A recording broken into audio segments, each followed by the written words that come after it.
What you're proposing, Kristi Noem, and we don't publish student lists based on nationality in this country. We don't criminalize people because of where they were born. And we damn sure don't scapegoat young scholars trying to better their lives for the sake of scoring political points. Recently, during a nationally televised policy roundtable focused on immigration, education, and national security, South Dakota Governor Kristi Noem stunned the country by boldly demanding that Harvard University publicly release a full list of all its foreign students. Her justification? That such a disclosure was vital to national security and the public interest. Almost instantly, the statement sent shockwaves across academic institutions, civil rights organizations, and the broader public. The notion of targeting students based on nationality felt to many like a disturbing echo from darker chapters in American history. But the most resonant and immediate response came from none other than Representative Jasmine Crockett, who has become one of the most unflinching voices of reason, justice, and constitutional fidelity in American politics. When Crockett stepped into the arena, she didn't merely criticize Noem's comments, she shredded them, dismantling every aspect of the proposal and exposing the dangerous path it could lead the nation down. Her performance wasn't just a political counter, it was a moral awakening, a civic masterclass that gripped the nation and left even Noem's supporters in stunned silence.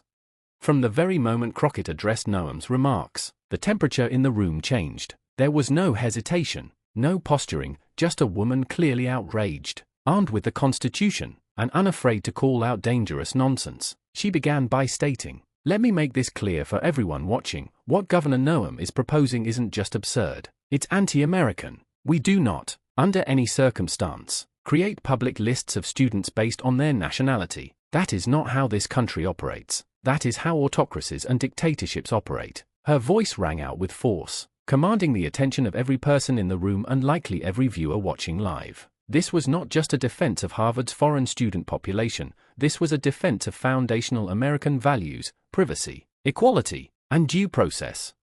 Noem, appearing somewhat taken aback by the ferocity of Crockett's rebuttal, attempted to explain her reasoning. She pointed to vague concerns about espionage and infiltration, suggesting that American universities have become unwitting hosts for foreign adversaries. Crockett didn't allow those statements to linger. She leaned forward and, with sharp precision, dismantled the argument piece by piece. You don't secure the nation by vilifying scholars. You don't make America stronger by alienating the very minds that come here to learn, to contribute, to build something greater than themselves. Crockett declared, "If national security is your true concern, Governor, then you'd be focused on cybersecurity, on financial corruption, on insider threats, not on publishing lists of innocent students who, by the way, have passed all legal and administrative requirements to be in this country." The crowd stirred with unease, sensing that Crockett wasn't just winning the argument, she was obliterating it.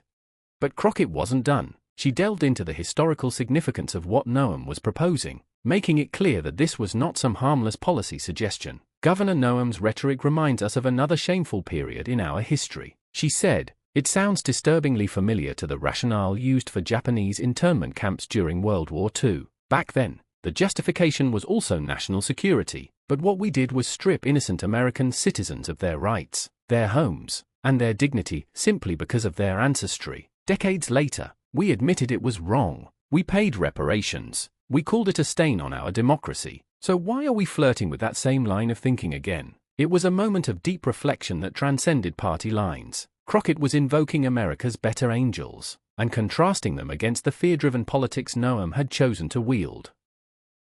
As Noem tried once more to pivot by citing recent headlines about foreign nationals being arrested for alleged spying, Crockett cut through the noise with a devastating response. "No one is denying that there are bad actors in the world," she said, "but using a few cases to justify targeting an entire group based on nationality is the definition of profiling. It's lazy, it's discriminatory, and it's unconstitutional. Would we ever consider releasing a list of white male students every time there's a mass shooting on campus? Of course not. So why do we treat foreign students as the perpetual suspects? Because they're different? Because they have accents? Because they make for easy political targets?" Her questions were more than rhetorical. They were indictments of a broader climate of suspicion that has flourished under the guise of patriotism. What made Crockett's takedown so effective wasn't just the logic, it was the passion and humanity she brought into the conversation. She spoke of the dreams that bring students from across the globe to America. "These students," she said, "aren't spies. They're dreamers, they're scholars, they're future scientists, doctors, and entrepreneurs. They leave their families, their comfort zones, and their countries to come here, believing in the idea of America. And you want to reward that hope by labeling them threats and putting them on a list? That's not leadership, that's fear-mongering. The cameras captured her eyes welling up, her voice trembling slightly, not from weakness, but from righteous indignation.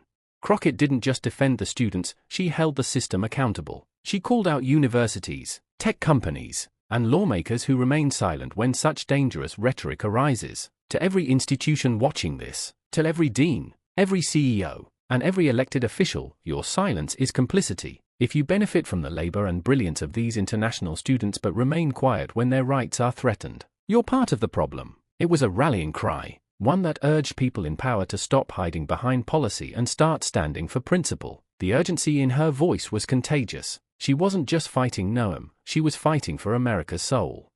Noem's discomfort grew more visible with every minute that passed. Her attempts to interject were met with calm but firm resistance. Crockett refused to let the conversation be derailed. Let's also not forget, she said, that America benefits enormously from these students. They contribute billions to our economy annually. They fund our universities. They work in our hospitals. They conduct research that leads to medical breakthroughs. Many of them start companies, create jobs. When you demonize them, you're not protecting America, you're weakening it. That statement hit like a thunderclap, leaving even the moderators silent. The numbers backed her up, and so did the logic. Crockett then turned her attention to the students themselves, especially those who might have been watching the debate unfold in fear. If you're an international student watching this right now, I want you to hear me loud and clear. You belong. You are valued. And despite the rhetoric coming from certain politicians, there are millions of Americans who support you, who welcome you, and who will fight for your rights. Her voice softened slightly, but her conviction remained firm. It was a personal message that resonated far beyond the confines of the debate stage. She was speaking directly to those caught in the crossfire of political theater and assuring them they were not alone. In the days that followed, Crockett's speech became a cultural flashpoint. Clips of her dismantling Noem's argument circulated rapidly online, generating millions of views within hours. Prominent journalists, civil rights leaders, educators, and even some Republican lawmakers praised her clarity, her courage, and her command of the Constitution. The moment wasn't just about political points, it was about restoring the ethical compass of public discourse. Commentators noted how rare it was to see a politician combine legal precision with moral passion in such a compelling and unapologetic way. Crockett wasn't just winning hearts, she was reminding the nation what leadership actually looks like.